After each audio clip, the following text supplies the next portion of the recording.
Pemirsa mekatah pari krame kaandegang ajebos salami pamargi G20.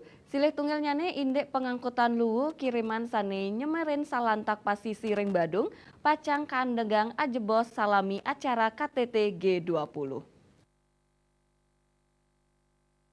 Diucap Andutin SE Gubernur Bali nomor 35425 garing sekret garing 2022 tentang pemberlakuan pembatasan kegiatan masyarakat dalam penyelenggaraan Presidensi G20 Kabid Pengelolaan Kebersihan dan Limbah B3 DLHK Badung Anak Agung Gede Agung Dalem Mausang usaha nampenin lu kiriman ring warsa kalih tali kalih likur ketahnyane kantun memargi sekadi sedurungnyane dane nureksain parikrama inucap wantah pinaka pemargi sanes sampun rajeng kemargiang selami pengerauh musim angin barat pamekas ring warsa nemangkin sampun pacang kaangkut tur kaulah ring TPST sami taku Jimbaran manut dane ring sajeroning usaha nampenin lu kiriman punika kautsahang antuk ngosongang STO sangkaning rik tatkala pemargi KTT G20 ring tengahing bulan November pangangkutan lu pacang kandegang ajebos.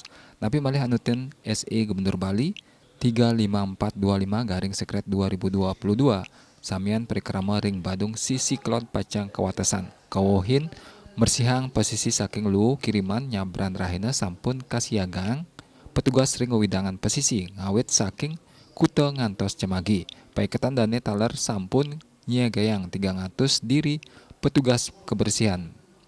Petang loader asiki eskapator miwah petang dase truk. Lianan punika paiketan dane taler sampun nyiagayang asiki alat pencacah kayu. Rencananya piranti inucap pacang keserah terima ring tanggal kalih dasa Desember. Warsa kalih tali likur puncak pengerauh lu kiriman katarkayang pacang tedun santukan lu kiriman warsane mangkin rauh ngeriyeninin galah ketahnyane inggih punika ring bulan Oktober yening saihang sareng kahanan sadurungnyane Parwata Bali Pos.